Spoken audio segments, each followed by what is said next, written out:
Hi everyone, welcome to another episode of Liquid Loans Behind the Scenes. This episode we're going to try and tackle recovery mode. Now I'll try and keep these pretty short. Recovery mode, the reason why I've got a smile on my face is it's a little bit involved. So I think we're probably going to go over the time limit on this one, but we'll give it a good shake and see if we can distill it down into a nice quick episode for you to watch. But it is important you understand recovery mode and what it's actually all about. All right, let's jump into it. Let's get rid of some of this and we'll bring up our old faithful diagram we've been working on. Now, if you've watched some of the previous videos, you would have seen me talk about some important parameters in the system, one being the individual collateral ratio, which is within an individual vault, and then we talked about something called total collateral ratio, which is the total collateral ratio of the system. And the way this looked was, let's see if we can, so the way that looked was we had hang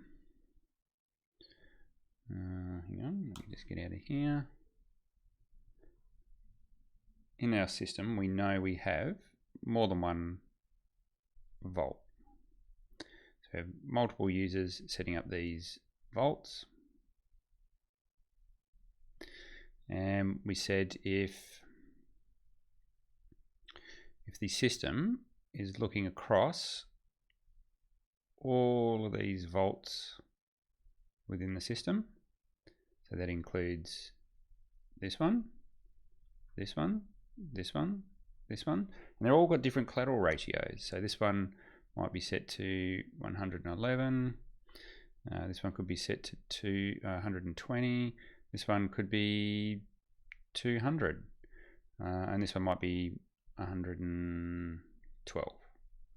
And I haven't done the numbers in my head, but let's just say all of those combined. So we look at the total amount of pulse, the total amount of collateral in the system. So remember, our vault has one side is made up of collateral and the other side is made up of debt.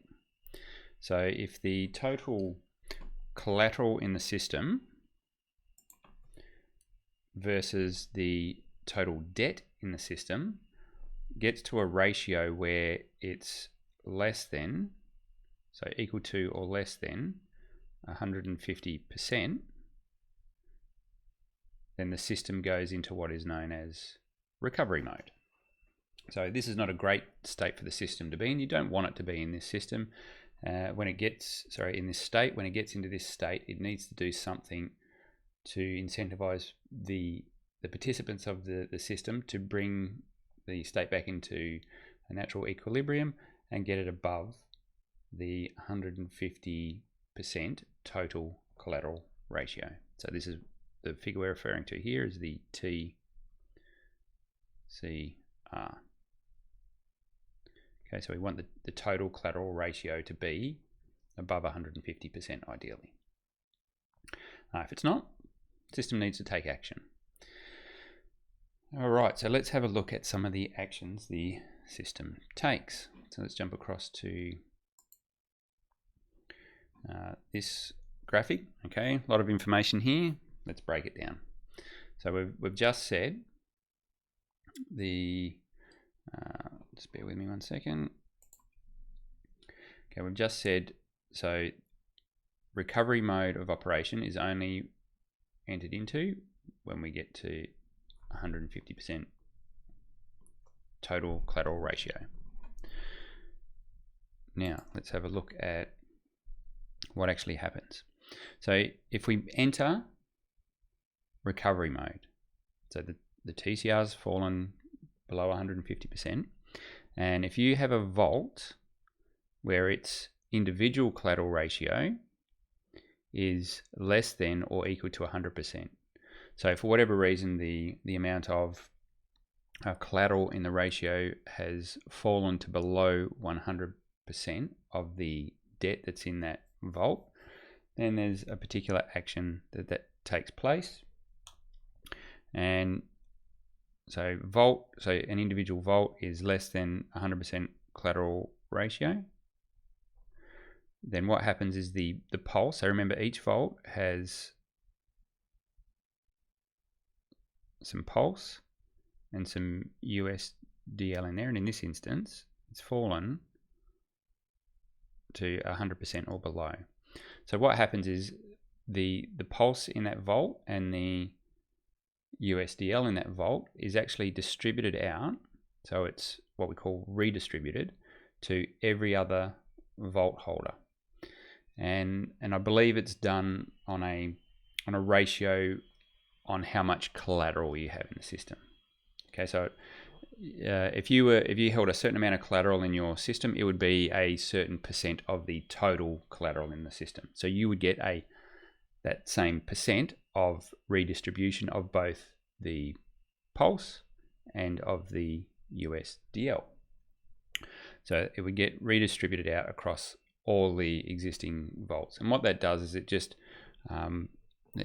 it means that it puts, because what should happen is all of these vaults should be at above the minimum ratio of 110. So it will distribute out to those other vaults, and it will do so in such a way though so that your collateral ratio is not affected. Okay, so you end up in a better collateral position, collateral ratio position, that is. So we just get rid of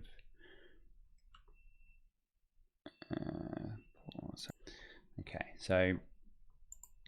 so we end up, what's going on, is that getting rid of it? There we go. So we end up with a redistribution event, and that just stabilizes the system. We bring it all back into line so that those risky vaults are distributed across vaults which should be in a better collateral ratio position, and just stops any issues with stability in the system. Okay, now next level up. So what if you've got a vault that is between 100 and 110%? So remember, 110% is our what we call our minimum collateral ratio. So your vault is somewhere between 100% and the minimum collateral ratio that the system likes to see, so that 110%. So it's still a risky vault. Okay, well, how do we deal with that? Okay, so firstly, from the stability pool, so you can see liquidated by offsetting the debt and collateral against the stability pool. So a certain amount of USDL is taken out of the stability pool. That's what it's there for. That's the whole purpose of the stability pool. And that USDL is used to, remember, we've got two sides of our vault. We've got our collateral side. Sorry, this is our collateral side. It's got our collateral side and our debt side. So some funds are taken out of the stability pool, and that debt is cancelled. And this pulse is then sent down into the stability pool and distributed amongst the stability pool providers. Okay, now important, there's a little asterisk here. The remaining debt and collateral, so if there's not enough USDL in the stability pool to wipe out that vault's debt, so if the remaining debt and collateral, if the stability pool gets emptied, is redistributed to the other vaults. So very much like this scenario here that we went through, where it was redistributed, shared among all the other vault holders. And that has the effect of bringing up the TCR to a safe level. Okay, so that's if you're between 100 and 110%. So that is a risky vault. Okay, now it's really important, and remember whenever we've talked about collateral ratios, so individual, my pen is really not working well for some reason, individual collateral ratios, ideally, so as a minimum you want to set it to above 150%. And the reason why, oh, this is terrible, I can't even write with this. And the reason why we want to do that is if your vault is above 150% individual collateral ratio, then you're not subject to these events that are happening in the system. Okay, so that's why that is an important figure. Now you can go lower than that, but just understand if you do, then you're subject to these other events if it goes into recovery mode. Okay, so if your vault is between 110% and the total collateral ratio, so let's just say the TCR at the moment is sitting at 140%. So we're in recovery mode, sitting at 140%, and your vault is at 130%.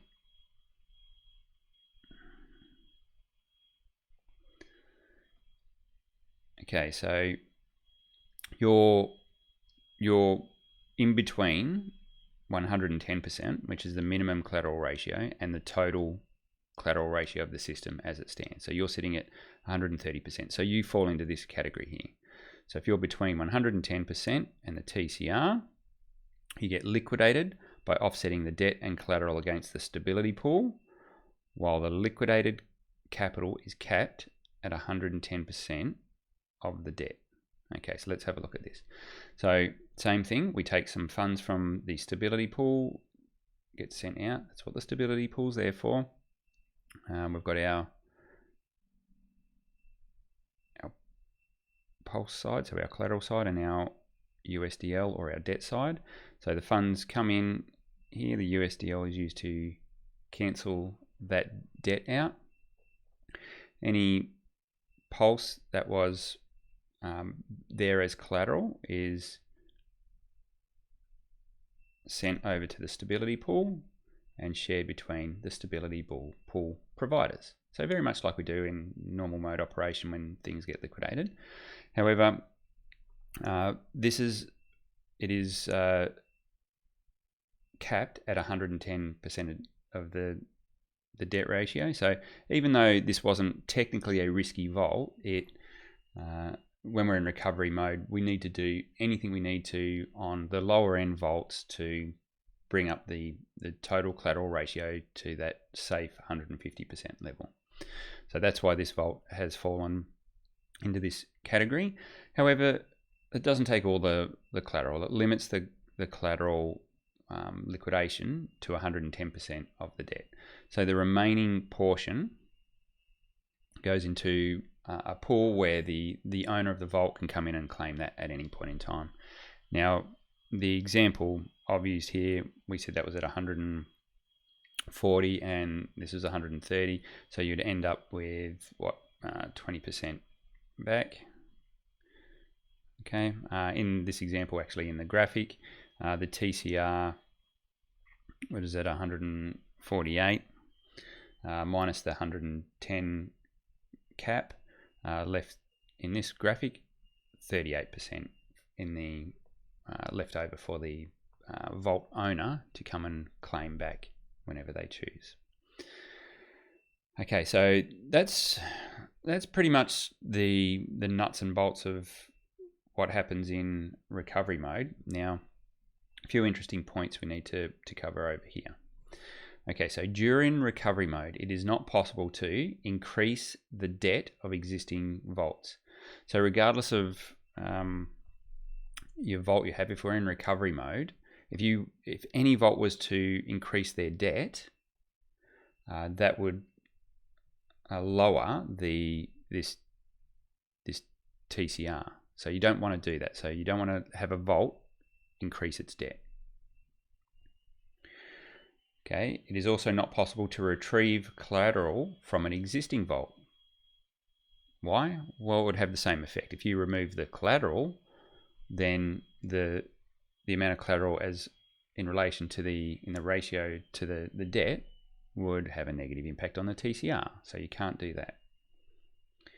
Okay, it's not possible to adjust the vault in any way that leads to a TCR reduction. So you can't adjust any vault that is impactful to the TCR or an individual collateral ratio of less than 150%. So if you've got an existing vault there and you try to adjust the vault, then so reduce the collateral or something like that, then and it puts it below the ICR level of 150.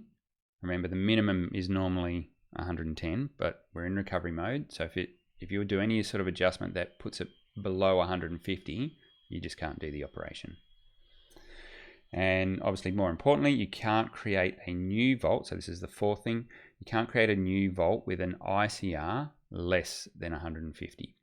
So what that means is it's okay to encourage people to create new borrowings, to take out new loans, but we're just not going to let you do it unless it's above this ratio. And the net effect of that is if you are creating new vaults that are above the 150%, that is positive for this TCR, and we'll push it in the right direction. So that's the reason why we do that. So can you see that the recovery mode is there just as a protection mechanism, just to bring the system back into balance and encourage the right behavior. Now there's one other important thing that we need to discuss here as well, and that other important thing is we know that when you take out a new loan, or you take out a loan, there is a fee normally, and that fee is usually minimum 0.5% up to a maximum of 5%. However, in recovery mode, that actually goes to 0%. So what the system is trying to encourage participants to do is it's making it highly incentivized to take out a loan, because there's zero fees to take out the loan. But remember, we can only take out a loan if it's above 150 individual collateral ratio. So what that means is the system is incentivizing a lot of people to come in and take out loans, but do it at a higher collateral ratio that will force the system into a safer TCR mode and get it above that 150%. Now, most people, if they're in recovery mode, they're not going to come in and take out a loan at just on 150%. They'd realize the system's in recovery mode. They'd realize there's a zero fee, so they'll be coming in and doing it probably a much higher level than the individual collateral ratio of 150%. Net effect of all of that is all we're trying to do is drive up this total collateral ratio as high as we can by incentivizing borrowing at 0% interest at safe, higher collateral ratio levels. All right, I think we've covered recovery mode in less than 20 minutes. Now, let's use the last couple of minutes just to discuss collateral ratios. I want to really hammer this home, so I'm going to do it on most of these videos. Safe levels, sort of 250% is what I consider minimum safe levels in the system. Now, at Liquid Loans, we'd rather see people do this at 1,000%. Okay, so you can withstand a 90% dip if that's the case. We want to see this system rock solid, never have to even look like getting down to dealing with total collateral ratios of below 150%. We want to see the system used correctly, get good amounts of collateral in there. Don't do risky lending. Keep it on the really safe, the ultra safe side of things. Now, the very fact that recovery mode exists is a self-fulfilling deterrent from the system actually getting down there, because everyone knows that if the system gets down to 150%, then it will go into recovery mode. So therefore, by the very nature, when setting up your vaults and getting out your collateral, you tend to do it at higher levels. And in practice, what we see on some of the live systems on Ethereum is the total collateral ratios up in the 250, 300, and possibly higher ranges. So what that means is for everyone that's on the lower end of the individual collateral ratios, there's people that are on the much higher end of the individual collateral ratios. So I guess the analogy that a lot of people using the Hex protocol might be familiar with is the average stake length. To get an average stake length of 6 years, it means you've got a bunch of people out at 15 years, and you've probably got a bunch of people down at the lower end as well, 1-2 years and lower, but that averages out at the 6 years. So this is a very similar sort of concept where you would have people that are sitting out with their collateral ratios at these sort of 1,000% levels, which I think is a good way to do it. Now, there is no limit on the collateral ratio you set, so you could set this to 5,000%. What that means is you can sustain pretty much any dip that the crypto market will throw at you. That would be 96, 98% sort of dips. Like, that is mega dip land. So if you're setting your collateral ratios at that higher range, then you're going to be very, very safe from liquidations. They should be non-existent for you. You also put the total system in a very, very healthy state. So the TCR, if we've got a lot of people using at these sorts of levels, then that TCR will be super safe. We'll never even see it. We would never even see it at those levels. So that's the kind of behavior and the use of the system that all of us at Liquid Loans would like to encourage and like to see the users of the system adopt. Look, that's it. I think went a little bit longer. I said this one was going to be a little bit longer, but there is a little bit to recovery mode. Now, if you want to step through this video, the graphic on the video in your own time, there'll be something very similar to this graphic put in the Liquid Loans document section under recovery mode, but all the text is there under the recovery mode, and so you can step through that and read that multiple times till you're comfortable with it. But we'll also put a similar sort of graphic to this, so you've got something to follow along with. So look out for that. That will be in the docs mode of the Liquid Loans website, and then you can sort of go over this more than once so that you really get that dialed in and you understand how the system works. That's it for this episode. I'll catch you all on the next one. Bye for now.